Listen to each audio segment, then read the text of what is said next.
In today's video, I want to share something that might change how you think about building wealth entirely. After 60 years of watching investors, I've noticed what most people never consider. The ones who fail aren't failing because they lack intelligence or information. They're failing because they never learned how to think. I've made every mistake an investor can make. Bought too high, sold too low, let ego override logic, chased trends I didn't understand. But the one thing I got right, the daily habit that built everything Warren and I have, is so ridiculously simple that smart people refuse to believe it works. That's exactly why it works. Let me show you what I mean. I watched two investors for 30 years. The first one worked harder than anyone I knew. Harvard MBA, 60-hour weeks, up at 5 a.m. every morning, devouring market reports like his life depended on it. He did everything right.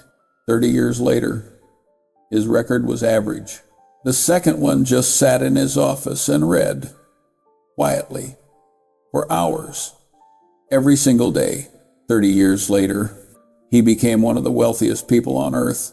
They breathe the same financial air, same newspapers landing on their desks every morning, same market crashes to navigate, same bull runs to ride, same opportunities passing by their windows. Yet their outcomes couldn't have been more different. What separated them wasn't intelligence. It wasn't luck. It wasn't connections. It was that daily habit I mentioned, the one that sounds too boring to be true. You want to know how to make 10 times your money in the market? Everyone does. But very few ever ask the only question that actually matters. What kind of person earns it? That question changed everything for me. And by the end of this, it might change everything for you. That second investor I mentioned, the quiet one who just sat and read, that was Warren Buffett.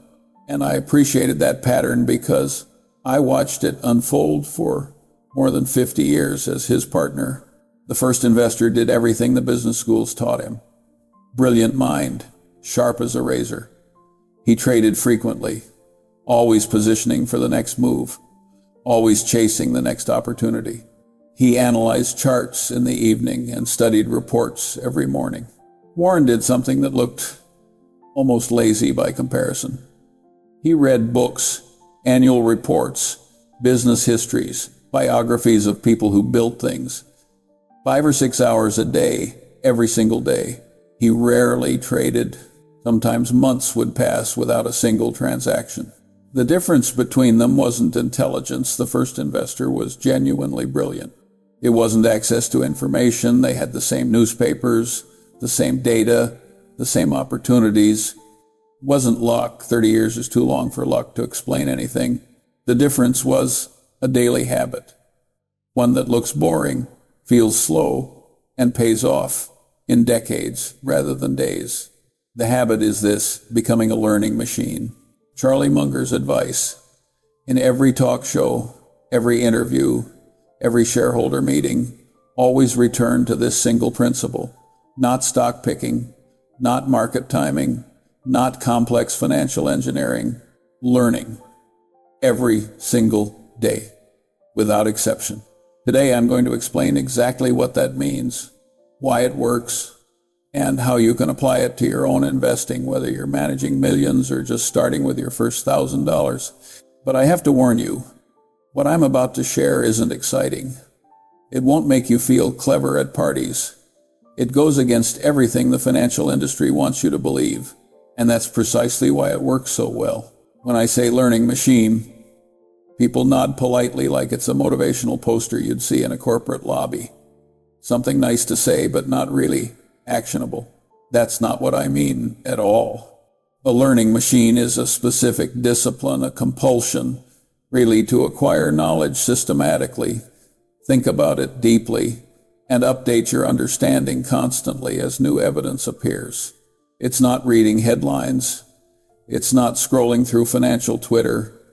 It's not listening to podcasts while you're half distracted doing something else.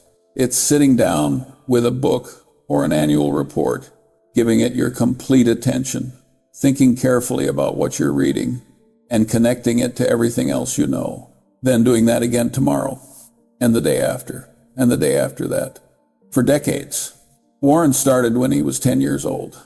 Not because anyone told him to, because he was obsessed with understanding how the world actually works, how businesses make money, how people make decisions, why some companies thrive while others fail.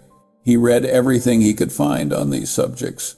And here's the remarkable thing, he never stopped. Most people learn just enough to get through school, then hit cruise control for the rest of their lives. They graduate right into intellectual retirement. They spend the next 40 years slowly forgetting whatever little they knew while the world changes around them. I watched this pattern destroy countless investors. They form their opinions at 30, defend them at 40, and wonder at 60 why their approach stopped working. The world evolved. They didn't. Warren didn't do that. He kept reading, kept thinking, kept updating his mental models long after most people his age had started collecting pension checks and watching television. That's why his investment record didn't fade with age like an athlete's performance does. It got better. The moment you stop learning, you start dying intellectually first, then financially, and often literally soon after. I mean that without exaggeration. Look around at retired people who stopped engaging with new ideas. Their minds atrophy, their judgment deteriorates, their world shrinks. It's not aging that destroys them. It's the cessation of intellectual growth. The brain is like a muscle, use it or lose it. People who stay curious into their 80s and 90s remain sharp. People who retire their minds at 65 are mentally old within a decade, regardless of their physical health. Warren improved after passing normal retirement age. Not because his eyesight got better, it didn't. Because his judgment did. He accumulated 60 years of pattern recognition, 60 years of studying human behavior, 60 years of watching businesses succeed and fail. All that compound learning made him more formidable at 90 than he was at 40. The same information that confused younger investors clarified immediately for him, because he'd seen similar situations dozens of times before. And judgment compounds just like money does, perhaps even more powerfully. Think about what 60 years of daily learning actually means.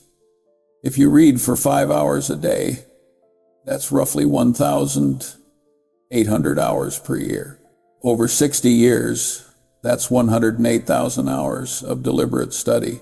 The expertise that accumulates from that level of commitment is almost impossible to compete against. Most people won't do it.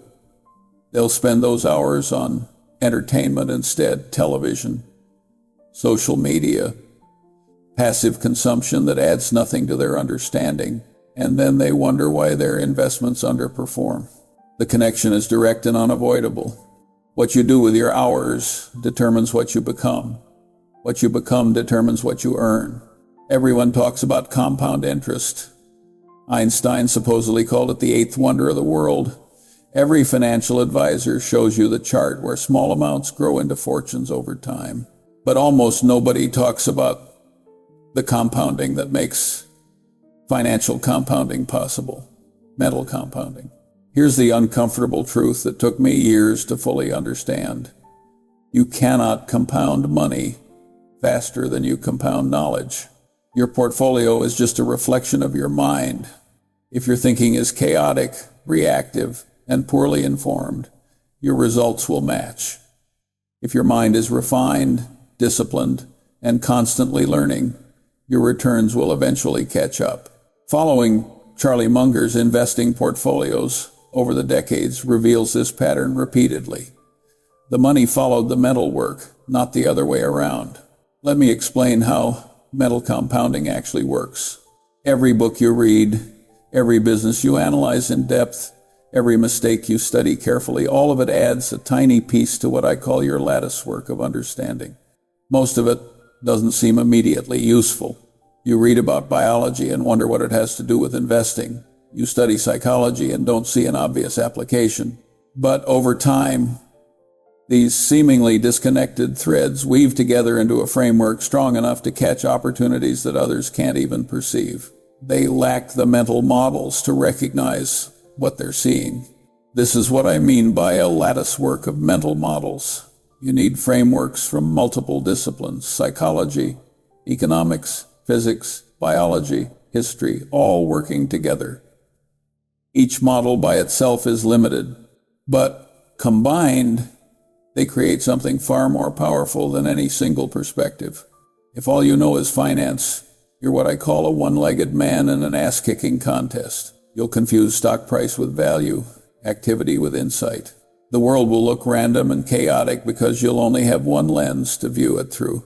But if you've studied how incentives drive behavior, how competitive advantages erode over time, how human psychology creates predictable patterns of overreaction, suddenly the chaos starts making sense. Patterns emerge. Causes become visible. Let me give you a concrete example. In 1963, American Express faced a catastrophic scandal. A company that stored vegetable oil using Amex warehouse receipts as collateral had been running a massive fraud. When it collapsed, American Express was potentially liable for hundreds of millions of dollars in losses. The stock crashed. Everyone panicked. Wall Street fled. Warren bought heavily. From the outside, it looked like either genius or insanity. People wondered if he had inside information or some special insight. He didn't have either. What he had was decades of preparation meeting a specific moment. He'd spent years studying how people actually behave, not how economists say they should behave, but how they really do. He'd analyzed countless businesses to understand what creates durable competitive advantages. He'd watched previous scandals and panics to see how they typically resolved. When the American Express crisis hit, his brain had already rehearsed similar situations hundreds of times in different contexts. While everyone else reacted emotionally, fear, confusion, herd behavior, Warren's prepared mind saw clearly. The fraud was real, but it wouldn't destroy American Express. The brand remained valuable. The traveler's checks business remained intact. The customer relationships were unaffected by warehouse fraud in New Jersey. The market was overreacting. He was right. It was one of the best investments of his early career. And it came not from special access or insider tips, but from years of building the mental framework to see what others couldn't. That's what mental compounding actually does for you. It gives you reflexes of rationality instead of reflexes of panic.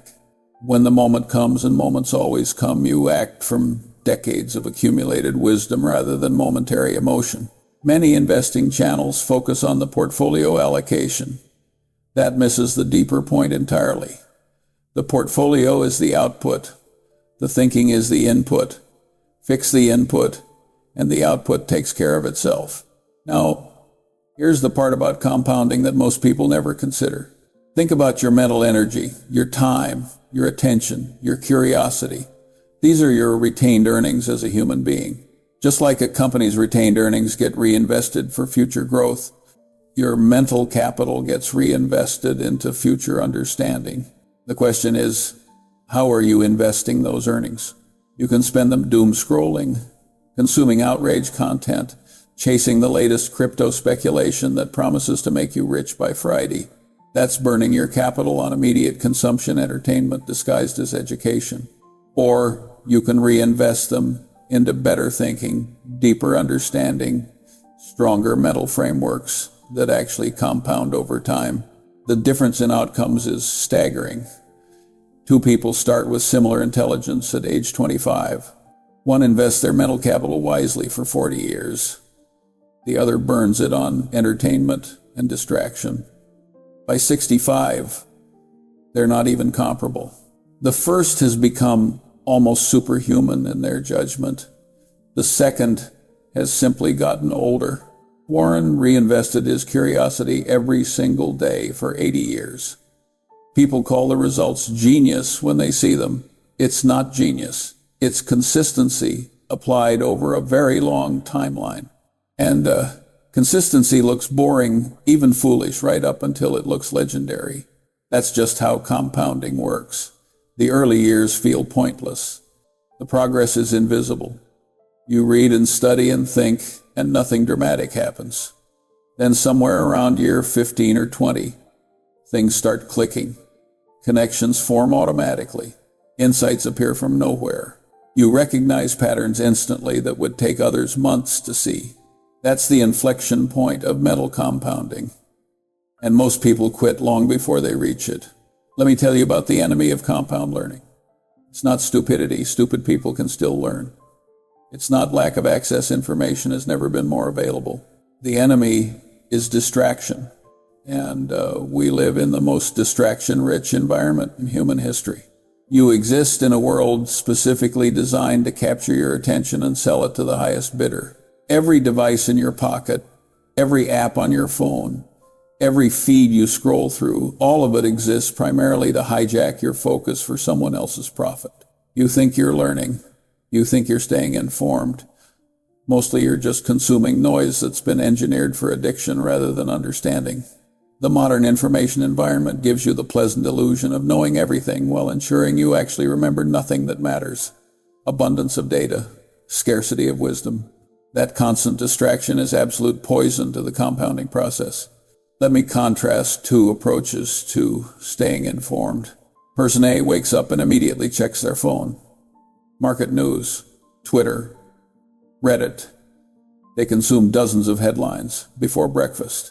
Throughout the day, they check prices constantly, react to every piece of news, feel the emotional roller coaster of market movements.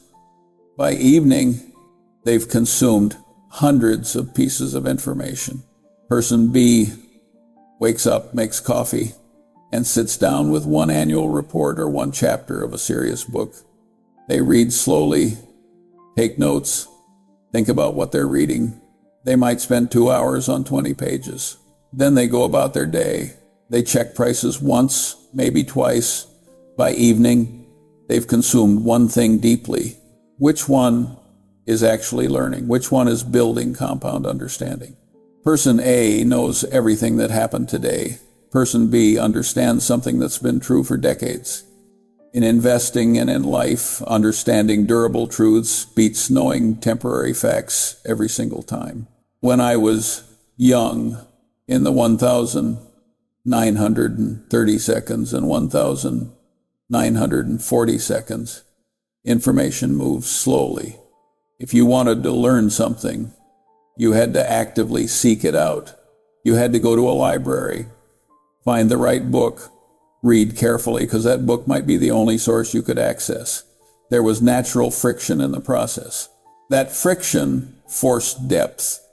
You couldn't just skim because there wasn't an endless stream of alternatives. You had to sit with ideas, wrestle with them, let them sink in. Now, information is completely frictionless. And unfortunately, so is stupidity. People gorge themselves on headlines, tweets, hot takes, and stock tips until their minds are bloated with trivia, but starved for actual wisdom. They mistake familiarity for knowledge. They've heard of something, so they think they understand it. They mistake stimulation for insight. They feel engaged, so they assume they're learning. Here's the hard truth. You cannot outcompete someone who sits quietly and thinks for hours while you're frantically scrolling through financial Twitter. No matter how smart you are, the internet is full of people who sound intelligent but think shallowly. They confuse the ability to recite recent headlines with the ability to understand underlying causes. They know the what, but never the why. The result is an entire generation of investors who can quote every market event from the past month, but can't explain a single one with any depth. That's not compounding. That's intellectual decay. Knowledge that never sticks. Wisdom that never forms. The quality of your inputs determines the quality of your outputs. Garbage in, garbage out. Noise in, confusion out. If you want to rebuild your ability to actually learn, not just consume, start by deliberately starving your brain of junk information. Treat information exactly like food. Most of what's served today is ultra-processed garbage engineered for addictive taste rather than nutritional value. Don't eat every idea that crosses your screen just because it's there. Select deliberately. Read what has lasted, what has survived decades or centuries of scrutiny. Think carefully instead of racing to the next thing. Write down your thoughts, because writing forces clarity and exposes lazy thinking that can hide in your head. That kind of deliberate focused learning is increasingly rare, which is precisely why it's increasingly valuable. Now, I want to tell you something that goes against every instinct the modern world has trained into you. The habit that separates amateur investors from masters isn't action. It's the ability to sit completely still, to wait patiently until something truly worthwhile appears in front of you. This turns out to be much harder than it sounds. The market opens every single day. Prices move every second. Your phone vibrates constantly with news and supposed opportunities. You feel like you're falling behind, missing out, if you don't react to something. But that feeling, that anxiety about inaction is exactly how the market systematically robs you through your own impatience. Warren and I built Berkshire Hathaway on a simple idea that sounds almost stupid when you first hear it. Don't just do something, stand there. We didn't try to swing at every pitch the market threw at us. We waited patiently for the fat pitch, the perfect opportunity. Sometimes we stood at the plate for months, even years, doing absolutely nothing while others traded frantically. People laughed at that approach. They called it lazy or outdated. Then one day we'd finally swing, and the ball would go out of the park. A huge, permanent gain that justified years of patience. That's compounding in action. Years of disciplined nothing followed by a single moment of clarity and conviction. The problem is that most investors cannot psychologically tolerate boredom or inaction. They'd rather lose money doing something than earn quietly doing nothing. They mistake motion for progress, as if frenzied activity can somehow compensate for lack of understanding. At Berkshire, we've had entire years with no major moves, no big acquisitions, no dramatic portfolio changes. And the returns kept compounding beautifully anyway because our previous decisions were intelligent and we didn't ruin them by constant tinkering. Think about what that implies. The gains came not from action, but from restraint. Not from brilliant new moves, but from not messing with the brilliant old ones. If you find a truly great business run by honest, capable people, earning high returns on capital, why would you ever sell it just to feel busy? That's like pulling up a healthy tree every week to check if the roots are growing. You'll kill it through your own impatience. Some of the channels sharing information about Charlie Munger's investing portfolios show the trading activity, or rather, the lack of it, holdings kept for decades, positions that simply compound year after year without interference. That patience isn't passive. It's the most active form of discipline there is. Let me tell you what doing nothing actually looks like in practice, because people misunderstand this completely. It's not sitting on a beach drinking cocktails. It's reading annual reports for hours. It's thinking carefully about businesses and competitive dynamics. It's rechecking your assumptions against new evidence. It's studying quietly while everyone else chases headlines. Then, when the right opportunity finally appears, and you'll know it when you see it, you move with full force and complete conviction. That's not laziness at all. That's years of preparation meeting patience at exactly the right moment. People call us lucky when they see that happen, when we make one big move that works beautifully. But luck favors the investor who was ready to act decisively after years of deliberately not acting. The ability to do nothing is emotional discipline at its highest form. It's self-restraint in a world addicted to impulse and instant gratification. And like all forms of discipline, it's deeply uncomfortable, which is precisely why so few people ever master it. Warren once joked that our favorite holding period is forever. He wasn't exaggerating. When you find something truly exceptional, the best course of action is often to stop looking for something better. Just hold it, protect it, let it compound for decades. That's how real wealth gets built. Not through clever trading or market timing, through patient ownership of excellent businesses. Now I want to share with you the mental tool that has guided more of my good decisions than any other. It's called inversion. And it's devastatingly simple. Instead of asking how to succeed, ask what behaviors guarantee failure. Instead of asking how to make better investments, ask what mistakes reliably destroy portfolios. Then simply don't do those things. It sounds almost too simple to be useful. But that simplicity is precisely what makes it so powerful. The great mathematician Jacobi had a motto: invert, always invert. He found that many difficult problems became simple when approached backward instead of forward. The same principle applies to investing, to business, and to life itself. The truth is, there are countless ways to fail at investing, but only a few ways to succeed. If you just eliminate the obvious stupidities from your behavior, the rest tends to take care of itself. Charlie Munger's advice throughout decades of talks always returned to this principle: avoid stupidity before you chase brilliance, because brilliance is rare and unpredictable, but stupidity is common and entirely avoidable. I've said it for years.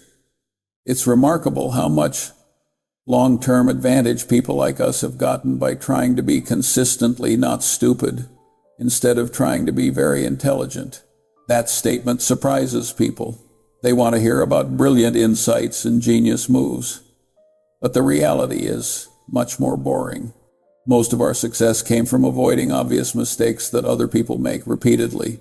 Let me give you the catalog of stupidities that destroy investors. Leverage at the wrong time.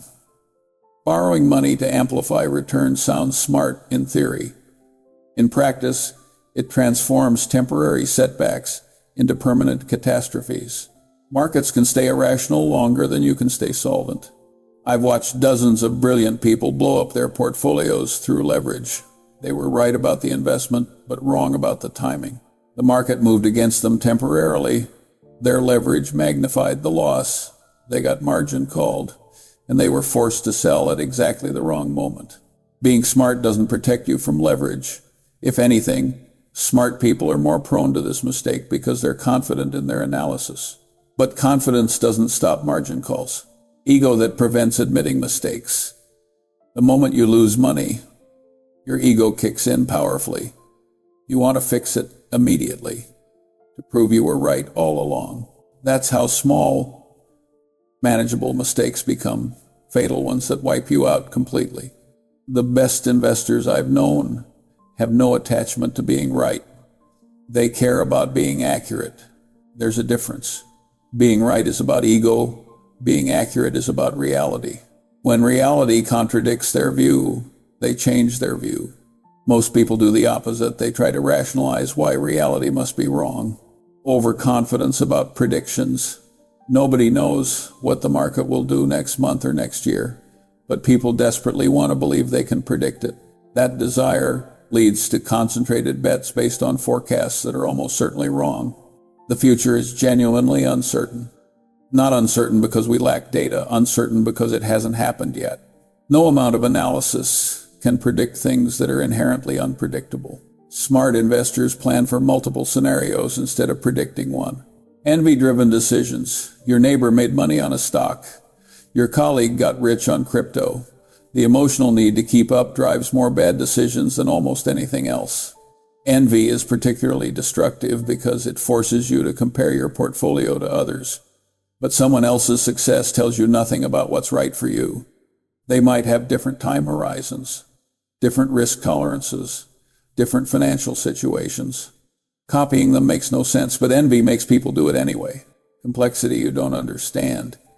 If you can't explain an investment in simple terms, you don't understand it well enough to own it. Complex instruments are designed to extract money from people who don't understand them. Wall Street produces complexity because complexity confuses people, and confused people pay higher fees. The most profitable investments are often the simplest. Buy good businesses at fair prices and hold them for decades. Nothing complicated about it. At Berkshire, we built our entire approach around avoiding these stupidities. We never borrowed heavily to amplify returns. Even when leverage would have accelerated our growth, we avoided it because we understood the asymmetric risk. The upside of leverage is arithmetic. Your gains are multiplied. But the downside is existential. You can be wiped out entirely. We never bought businesses we didn't understand, no matter how profitable they looked or how popular they were. If we couldn't explain the competitive advantage in simple terms, we passed. We missed some winners this way. But we also missed countless disasters that destroyed people who didn't understand what they owned. We never tried to impress anyone with cleverness. We did simple things repeatedly for a very long time. That's boring. That doesn't make for exciting conference presentations. But it works. And most importantly, we never risked what we had and needed for what we didn't have and didn't need.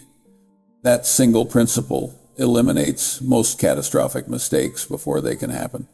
Here's the math that makes inversion so powerful. Success requires being correct, sometimes making some good decisions that compound over time. But failure only requires being stupid once.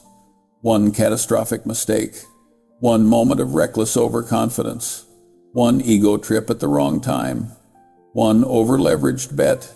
Any of these can undo decades of careful, patient work. The asymmetry is severe. You can be right 10 times and have it wiped out by being wrong once if that one time is catastrophic enough. This is the principle in its purest form. Design your life to avoid the catastrophes. The successes will take care of themselves. When we made mistakes at Berkshire, and we made plenty over the years, we admitted them quickly and moved on without drama. We didn't defend our stupidity or make excuses. We dissected it coldly, like surgeons. What did we miss? What assumption was wrong? How can we avoid making this exact mistake again? That's learning through inversion, turning every failure into a detailed blueprint of what not to do next time. Over a long enough timeline, avoiding repeat mistakes compounds just like money does, perhaps even more powerfully. Each mistake you eliminate is a permanent improvement. The benefits accumulate forever. Let me give you something concrete. 5 practices that, applied daily, will transform your investing over decades. First, build walls around your attention as if it were your most valuable capital, because it is. Decide deliberately what deserves your focus and ruthlessly exclude everything else. You don't need to know what's trending on social media. You need to know what's true, what's durable, what actually matters to your investments and your life. This is hard. The world is specifically designed to breach those walls constantly. But every successful investor I've known has developed the ability to ignore most of what's happening and focus only on what matters. Second, read far more than you react. If your day contains more clicks and scrolls than pages read, you're feeding the wrong mental muscle. Warren spends most of his waking hours reading newspapers, annual reports, books, trade journals, because he understands a simple truth. The big money in investing is not in the buying and selling. It's in the waiting and thinking. Reading is how you prepare for opportunities that haven't appeared yet. When they do appear, you'll recognize them because you've been building the mental framework to see them. Third, write things down regularly. Writing forces clarity in a way that thinking alone doesn't. It exposes lazy reasoning and vague understanding. Half the nonsense in this world would disappear immediately if people had to write out their ideas clearly before speaking them. When you're considering an investment, write down why you're buying it. Write down what would make you sell it. Write down what you might be missing. That discipline alone will prevent most mistakes. Fourth, deliberately avoid the crowd's emotions, especially during market volatility. Modern media is specifically designed to make you anxious. Anxiety keeps you watching, clicking, engaging, but anxiety and clear thinking don't mix at all. The calmer your mind, the sharper your judgment becomes. When everyone is panicking, that's precisely when you need to be calmest. When everyone is euphoric, that's when you need to be most skeptical. Your job is to think independently, not to feel what everyone else is feeling. Fifth, be brutally selective about whose ideas you allow into your mind. You can't learn from everyone. Most people are just echoing what they heard somewhere else, noise, amplifying noise. Find thinkers who have survived the test of time, people who were right 50 years ago and are still right today. Then study why they were right, what principles guided them, what they avoided. That's where lasting wisdom lives. Here's a question I want you to ask yourself every time you feel the urge to act in your portfolio. Every time you want to make a trade, react to news, or adjust your positions? Am I moving because it's actually smart or because I can't psychologically sit still? That single question, asked honestly, has saved Warren and me billions of dollars over the decades. Usually, the honest answer is that you want to move because inaction feels uncomfortable, not because action is actually intelligent. Recognizing that distinction is worth more than any stock tip you'll ever receive. And let me be clear about what doing nothing actually looks like in practice. Doesn't mean ignoring your investments. It means reading and studying constantly while trading rarely. It means building understanding every day while acting perhaps once or twice a year. It means being maximally informed and minimally active. That combination, deep learning plus patient inaction, is the recipe that built Berkshire Hathaway from a struggling textile mill into one of the most valuable companies on earth. Let me close with the simplest summary I can offer. Go to bed a little wiser than when you woke up. That's it. No algorithms, no insider magic, no proprietary formulas, just daily intellectual discipline practiced so consistently that almost no one actually does it. And that's precisely why it works so well. The market punishes arrogance and impatience, but it richly rewards the quiet learners who can wait. Over decades, the difference becomes astronomical. That's the 10x effect people dream about, not from speculation or luck, but from mental compounding that eventually shows up in your portfolio. Everyone talks about compounding money. Hardly anyone talks about compounding the mind first. But the truth is brutally simple. Money only compounds in the hands of a rational mind. If your thinking doesn't improve year after year, your investment returns won't either. It's that straightforward, that unavoidable.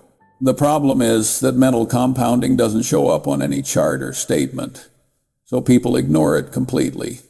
They chase the visible gains while neglecting the invisible foundation that makes gains possible.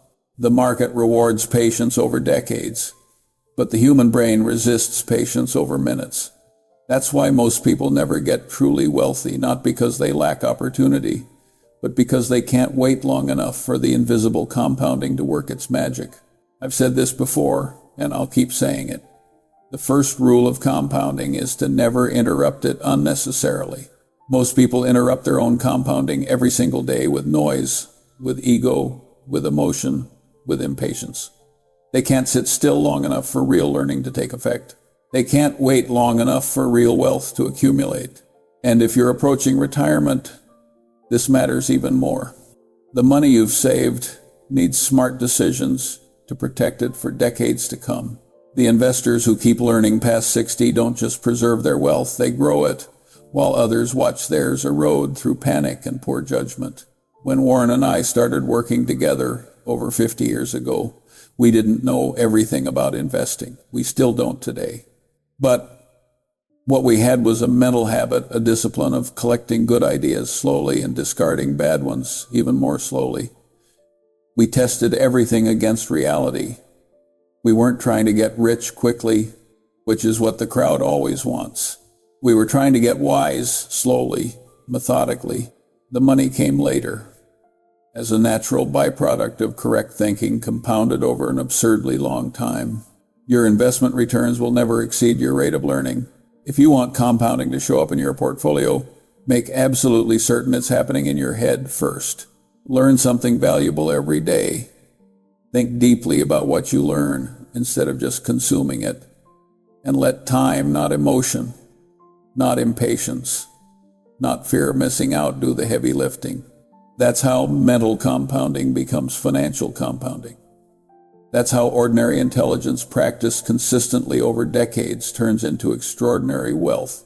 The investors who appear inactive are usually the ones doing the deepest, most valuable work. The ones who appear hyperactive are often just compensating for shallow thinking with frantic motion. In a world that celebrates constant activity, the slow learner looks like a fool right up until compounding makes them look like a genius. Choose patience. Choose silence. Choose daily learning over daily distraction and reaction. Because in the long run, I promise you this, The investor who can think deeply for one focused hour per day will dramatically outperform the one who reacts frantically 24 hours a day. That's not optimism or motivation. That's just arithmetic and human psychology working together over time. Wealth is built slowly. Wisdom is built slower. But both compound if you have the patience to let them.